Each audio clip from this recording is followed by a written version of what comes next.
Hello, and welcome back to the Fantasy Madness Podcast with me, your host, the Mad Chatter Ryan MK.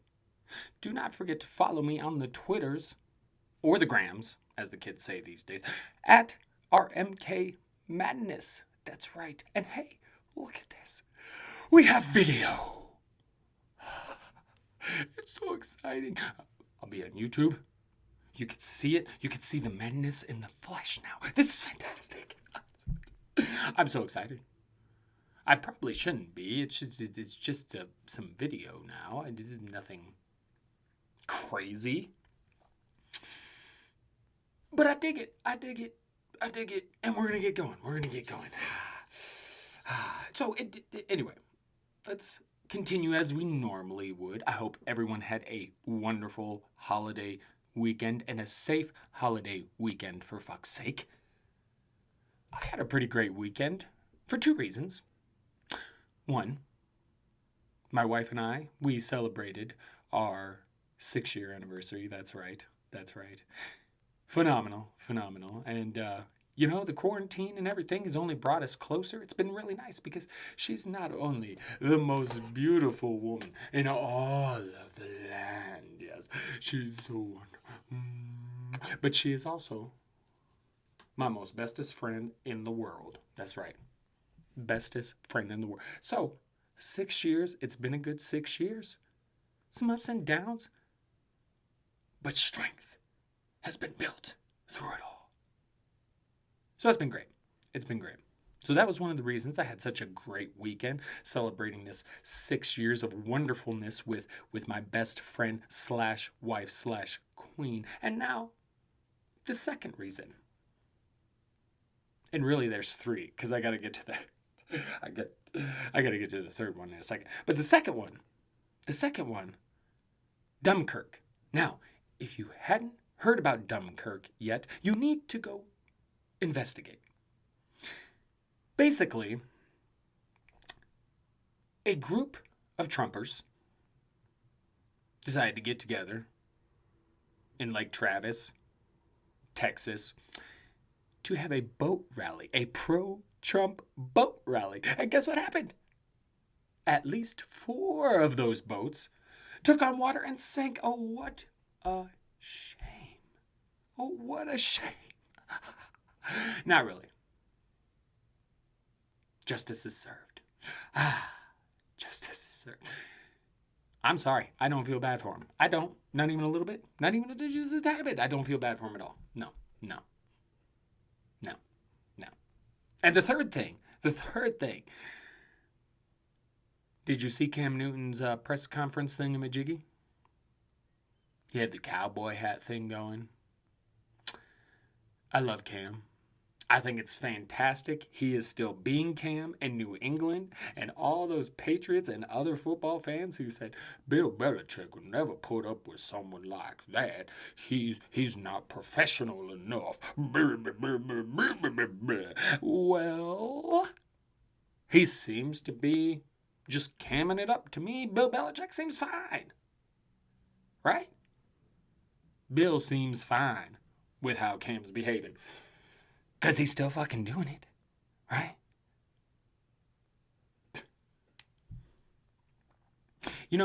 Going back, I wrote this down on the show sheet, and then I completely forgot about it. So we're going to go back to it. Because as much as I love Dunkirk and the Cam Newton thing, I did think it was interesting. You see, we celebrate, my wife and I, the 6 years of marriage this weekend. And here we are. The last Sunday without football. That was yesterday, because you see, I'm recording Monday night. Release Tuesday morning, you see. And so last Sunday, and by the way, how many times did we hear that? This last weekend without football for a while. You hear it every year, right? It gets annoying. But it was the last Sunday without football. And here I am, celebrating with my wife, 6 years. And I think back to the year we got married. And we got married the weekend of the beginning of the NFL season. This was in 2014. And we get married on Saturday. And so I was a little worried.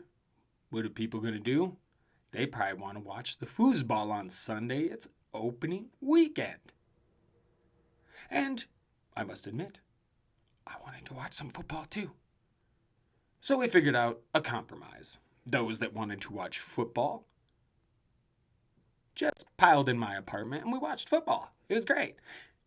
And all of those who didn't want to watch football, it was mostly women, they went and did, a spa day type thing.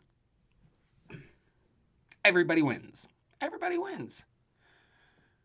But because of the timing of when my wife and I got married and now our anniversaries, tends to revolve around the beginning of football. In a way, the beginning of my wonderful marriage is somewhat tied to football, you might say. Not really. And my wife would probably not be happy if she heard me say that. How the fuck is this tied to football? Anyway. Good times, good times.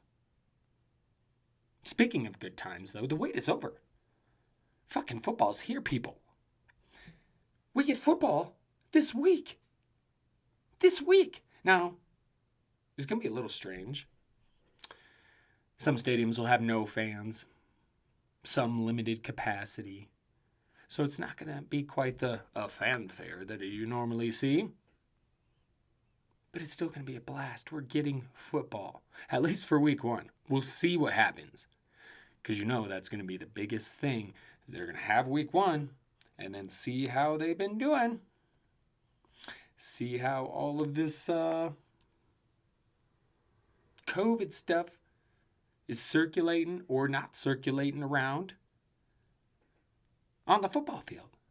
They're going to mass testing and try and figure this all out. They're going to try and see, okay, what happens when we play games? What happens to the testing numbers? So we'll have to see. Because there is no bubble here, right?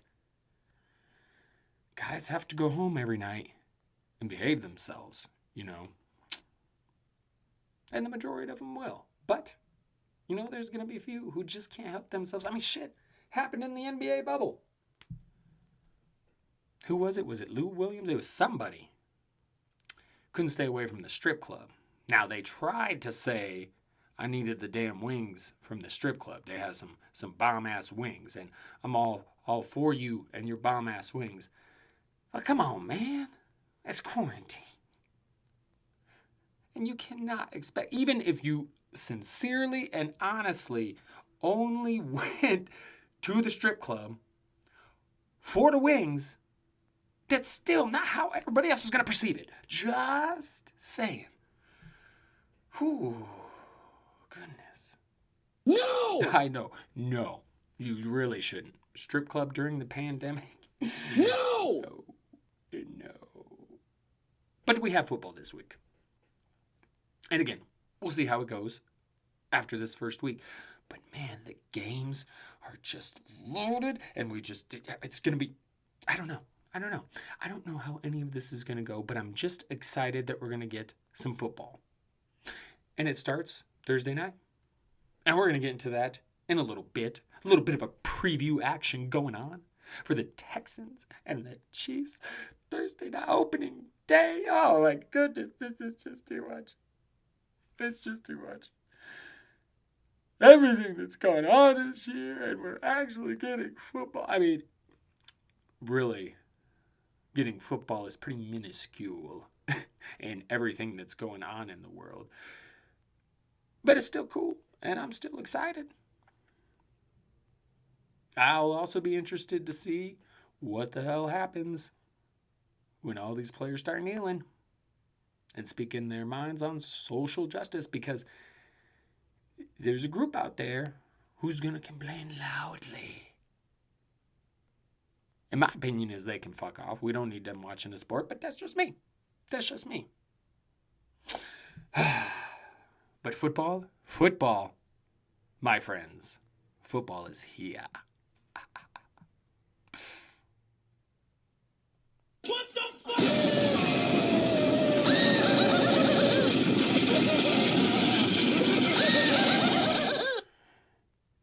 Also this weekend was the cut deadline. The deadline for roster cuts. So, obviously, that brings us some news. But before we get into that, a couple more quarterbacks named starters. Mitch Trubisky, a little bit of a surprise. I think a lot of us were expecting Foles, particularly with the salary and all that. I still feel like we're going to see Foles sooner rather than later. But funny how those front offices and coaching staffs and things work. Because they're so tied to Mitch Trubisky, they just can't help but give him another chance. Because who doesn't hate to look wrong? So we'll see. We'll see. But I got my money on Foles starting at some point fairly soon. Fairly soon. And then, of course, as expected, this one not so much a surprise, Ryan Fitzpatrick, starter of the Dolphins. Makes sense. Tua's still coming along. Probably going to take him a little time. I have faith in the Tua. I do.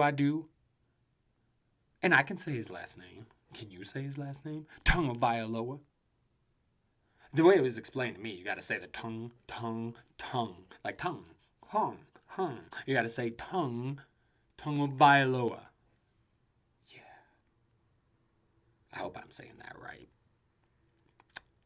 This is my best guess. That's what I got from what I've heard. And Tua Tagovailoa.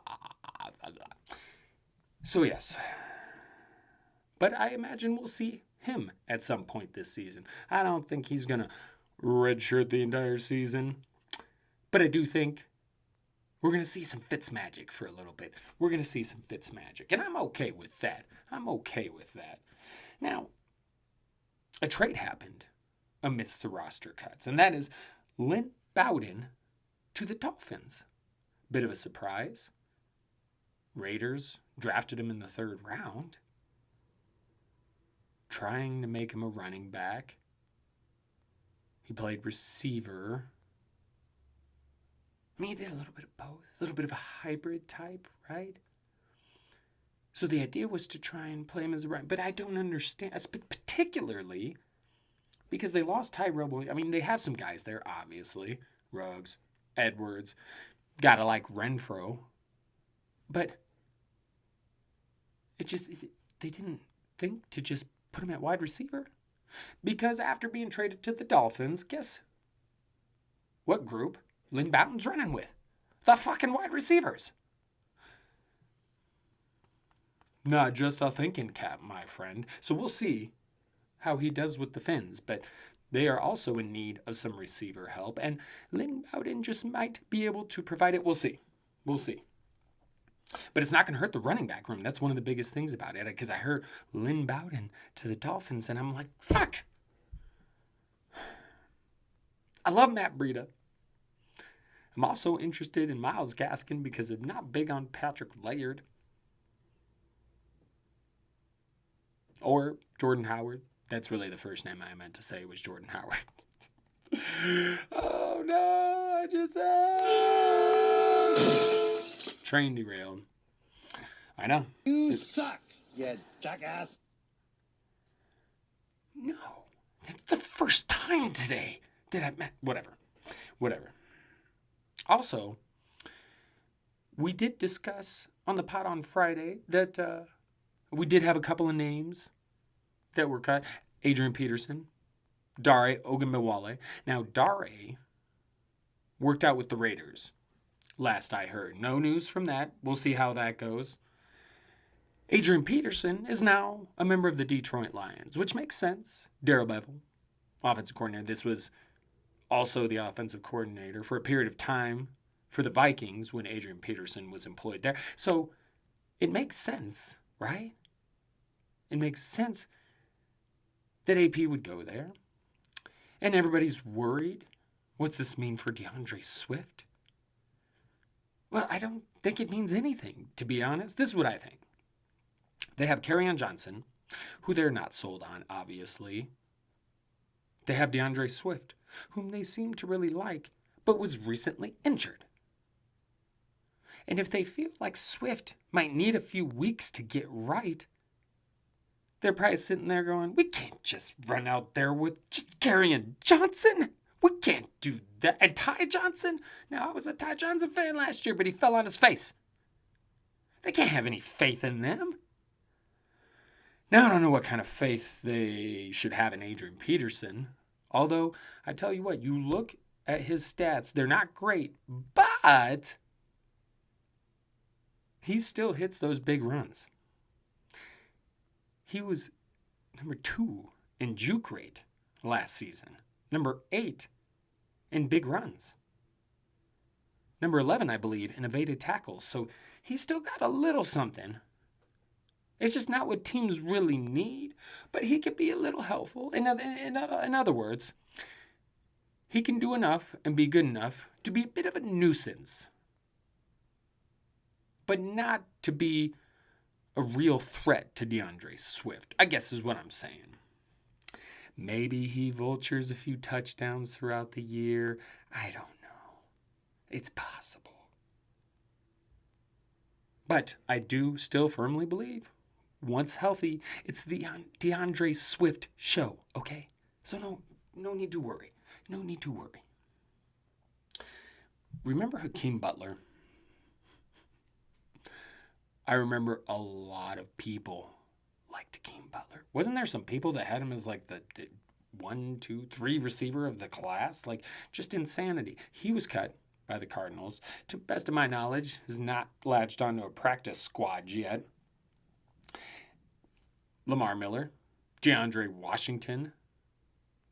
See, this is where I find things so fun. There's so many people like Lamar. They signed Lamar Miller. There goes Damian Harris. There goes Damian Harris. They signed Lamar Miller. Lamar Miller got cut.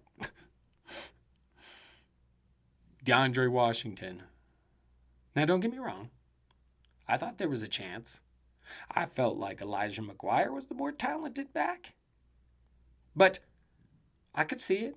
There was, breadcrumbs there. But ultimately, the Chiefs went with Darryl the Barrel. And then Darwin tops it. To me, that's ridiculous. They should have kept DeAndre or fucking...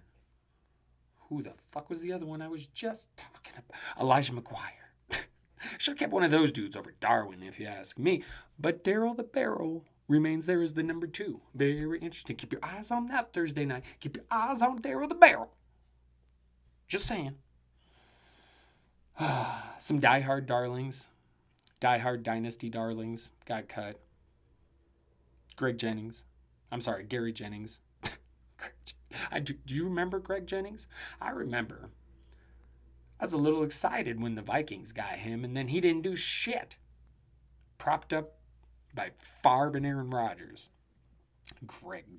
Gary Jennings is who I was speaking of, and Kirk Merritt, young receivers for the Dolphins, both cut.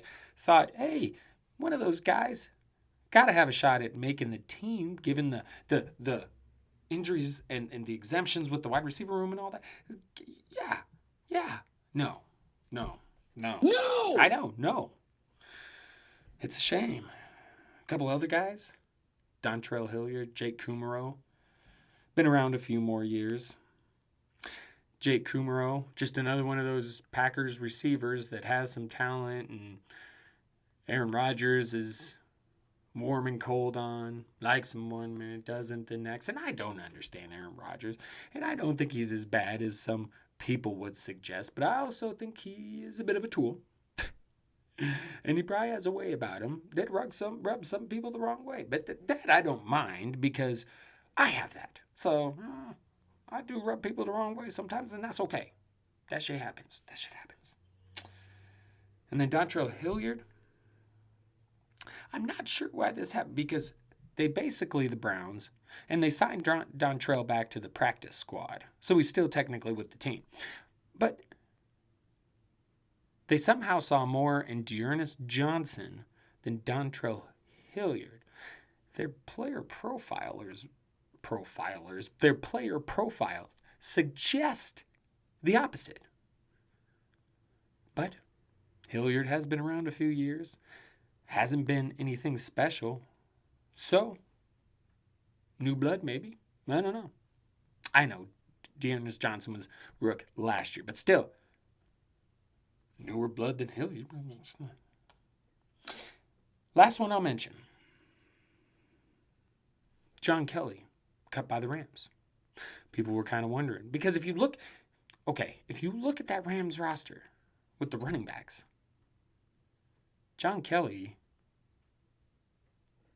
very well could have been the second most talented back. Now, for whatever reason, he has not shown it on the field. He has not shown it to the Rams. So, he has been released. And in his place, because they kept their, obviously, Akers, Malcolm Brown, Henderson. In his place, they kept undrafted free agent rookie Xavier Jones. Now, Xavier Jones, there's a reason for intrigue. And I'm going to explain why. Let me just pull up his player profiler real quick. Playerprofiler.com. Use it. Love it. It's wondermiss. That's a new word I just created. Wondermiss. Wondermiss. Xavier Jones, undrafted out of SMU, black box athlete. Meaning, when you hear that black box term, it's generally referring to players with no workout metrics. You don't know exactly what their athleticism, their speed, because they don't have the workout metrics. Now, he missed these due to an injury his senior season, but his junior season, the year before he had a good senior season. Well, what then? Where the hell is his workout metrics? See, now I'm getting this dude confused with somebody. Anyway, Xavier Jones, 5'11", 208 pounds at SMU. Now, college dominator, 63rd percentile, so above average. Nothing spectacular, but above average. And his college target share in the 71st percentile. So the ball handling. See, now this is obviously important all around in today's NFL, but particularly on a team like the Rams.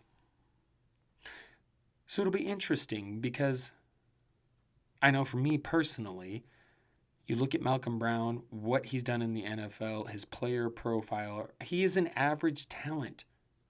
Darrell Henderson, I believe, is a step above. And Xavier Jones, I'm interested to see. Could he potentially work his way up to the second or third spot in that pecking order? I don't know. There's got to be a reason they kept him instead of a dude who's been in the system for a few years. There got to be a reason. Just saying. There's reason for intrigue. And I love Cam Newton's hat.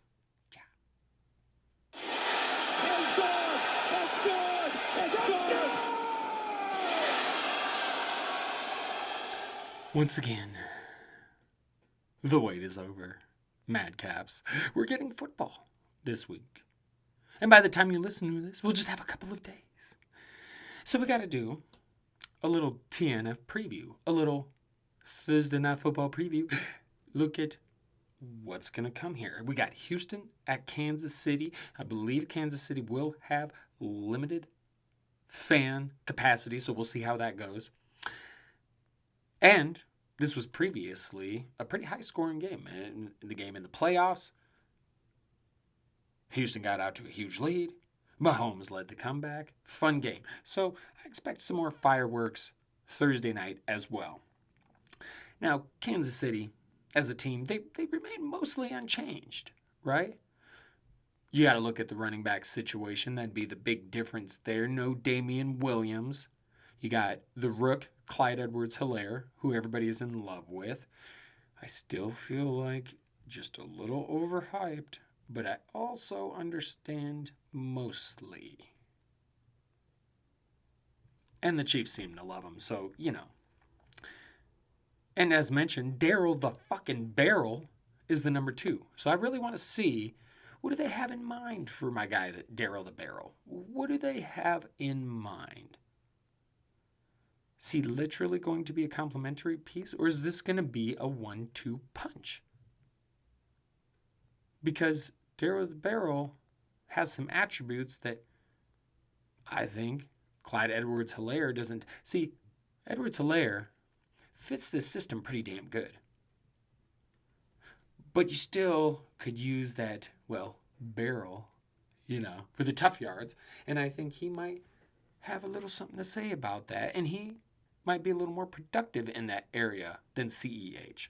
So we'll see how it goes. But I'm definitely looking at that situation Thursday night to see if we can decipher anything from the usage in week 1. For Houston, I really think, that this is a team that underwent some changes. Now, the defense is still, middle of the pack. We'll see how it plays out. They got some players. They're not terrible, but they're not at the top. They're not the Texans' defense of old. And the offense isn't the same old Texans offense either, because they jettisoned DeAndre Hopkins. They brought in David Johnson, and hey, another running back group that I'm looking forward to seeing how the usage plays out. Now, I guarantee because of the trade, they want to feed the shit out of David Johnson, but Duke Johnson himself has been a hell of a back.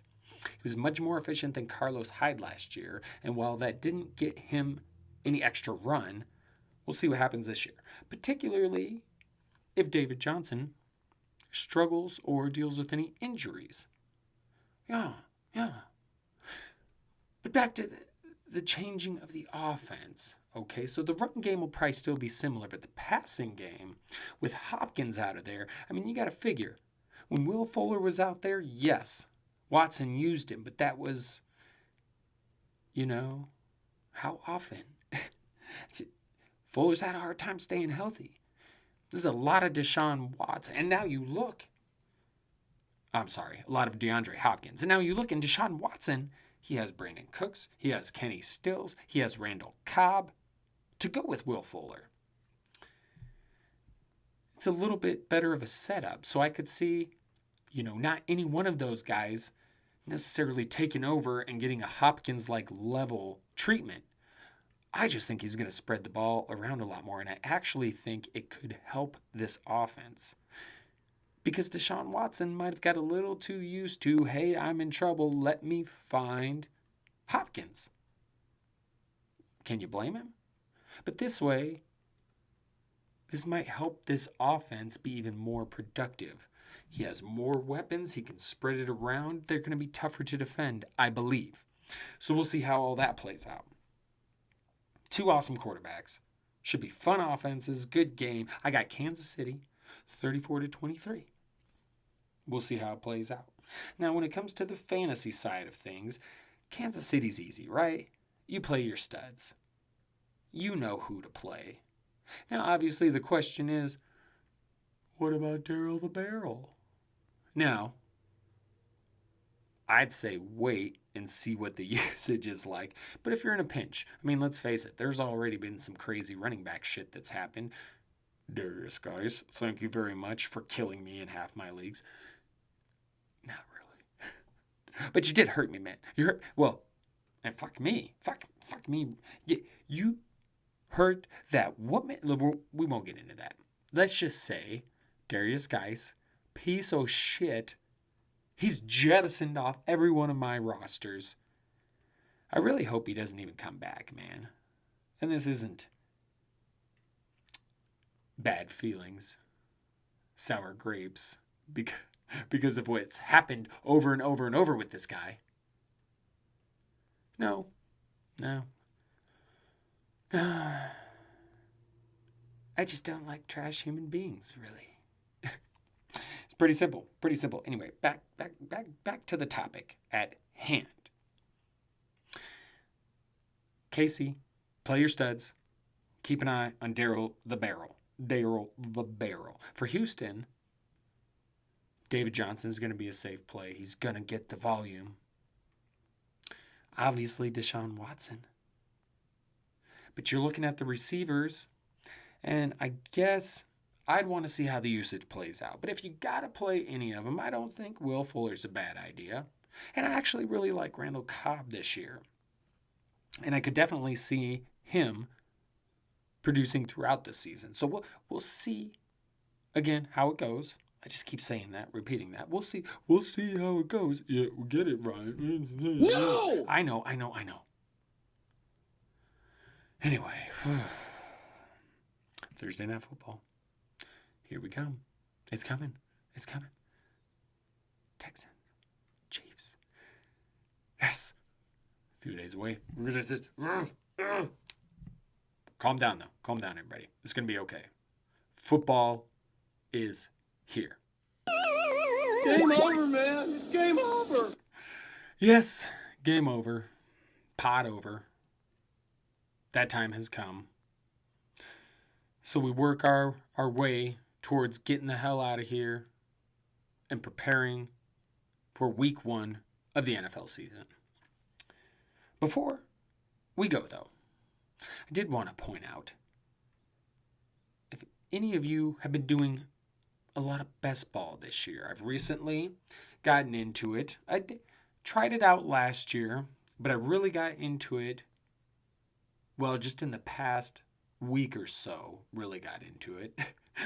Talking about it all off season, but then I got the opportunity to write an article on best ball and the new best ball site Underdog, which is dedicated primarily to best ball drafting. And so the opportunity to do that and really get into best ball was very appealing. So I did, and I've had a lot of fun. I did a lot of well, 4 or 5 like cheap leagues, $3 ones, to really get my bearings and get a good idea of how to attack it, right? And I look up tips and things, see what other analysts that have done a lot of best ball, what they say is the best way to attack it. So I get into it. It was a lot of fun. And then I had the big Best Ball Mania draft last night. That was a ton of fun. A ton of fun. Now, see, if you're unfamiliar with best ball, it's essentially a redraft league, okay? 1-year league. And you draft your team for the year, and that is your team for the year because there's no managing of the team. There's no trades, no waiver wire, no bye weeks, no nothing. Or I mean, sorry, bye weeks, but you can't do any. You know what I mean? So it's very interesting. It's a challenge. And while, I love the transaction aspect of fantasy football, I love trading, trying to beat people to the wire, outbid them on the wire, all that stuff. But I do love new challenges in fantasy football. And this is definitely a challenge. You got to try and draft for the entire year and hope that you don't get completely screwed injury-wise because there's no transactions. So it's definitely a unique, fun way to play fantasy football, and I got super into it. And if you do go about it, I'd say the best thing you can do is you want to make sure you load up on wide receivers. They've got to be your deepest group, simply because of the volatility, the wide range of outcomes that those players have compared to everybody else. It's a much wider range. So therefore, you need as many options as possible, okay? So wide receiver needs to be the most rostered, then running back, and basically what you want to do, quarterback, tight end, you want 2 or 3, okay? If you grab one of the higher end guys, for example, Lamar Jackson for quarterback, Travis Kelce for tight end, then wait, be patient on coming back around to the position to get your second. Now, if you wait in the first place and you don't attack quarterback or tight end within the first 5 or 6 rounds, then you want to definitely strongly consider, since the remaining quarterbacks and tight ends will be a step down, you want to make sure you do go ahead and get 3 of them to make sure you have those options available. Because you don't have a Lamar Jackson that you figure most weeks is going to kill it for you. So the extra option helps. So I kind of view the quarterback and the tight end in the same way and approach it the same way during these drafts. Now, running back, you want to get 4 to 6, right? And I think it's good to get 2 or 3. I've been going 3. solid, dependable guys, right? Because you're going to have to attack running back early because everybody else is. Because that's the thing. Grab your running backs. And you don't want to miss out on them. You don't want to be vastly dependent or extremely dependent on late round running backs in this type of league. So you want to make sure you get a couple early. And you really want to have a few dependable guys and then shoot upside. You know me. This is what I like to do in every draft. It gets later on in the draft, you start looking at upside. Same thing with the wide receivers. Now, wide receiver, you want to go 8 to 10 because most of these drafts, 18 to 20 spots. So you want to go close to half your roster with wide receiver, okay? And you're going to do the same thing. Make sure grab 4 or 5 really solid, dependable guys. And then upside. Upside. I love me some upside. But you definitely want to shoot for some of that upside in the later round because you really, and even in the mid round, because this is the type of league where you play it safe, you're not going to get anywhere. To get the maximum points, you got to take risks because you got to hit some of those guys later on that are going to blow up. And that's how you do that shit. Or at least that's what I've come to understand in my first year and doing it. So, just a little bit of advice for you on the best ball stuff. And really, the Underdog site is really pretty freaking cool, man. If you're going to get into some best ball, I highly suggest checking out the Underdog app. Okay? And I'm going to just fill you in on my best ball mania lineup. So basically, I had the 1-4. Okay. And I went Alvin Kamara. I ended up with Jonathan Taylor, Cam Akers, Damian Harris, Jerick McKinnon at running back, Dak Prescott, and Cam Newton at quarterback. DJ Moore, Jarvis Landry, CeeDee Lamb, Sterling Shepard, Bryan Edwards, N'Keal Harry, Denzel Mims, John Hightower at receiver, and Evan Ingram, Irv Smith, Gerald Everett at tight end. I was pretty happy with it. The only pick that I kind of regretted a little bit afterwards was the Sterling Shepard pick. And that's only because, though I do like Sterling Shepard, I realized I had gotten Evan Ingram. And I wasn't sure about having them, 2 pass catchers from the same team. But I decided, screw it. Who cares?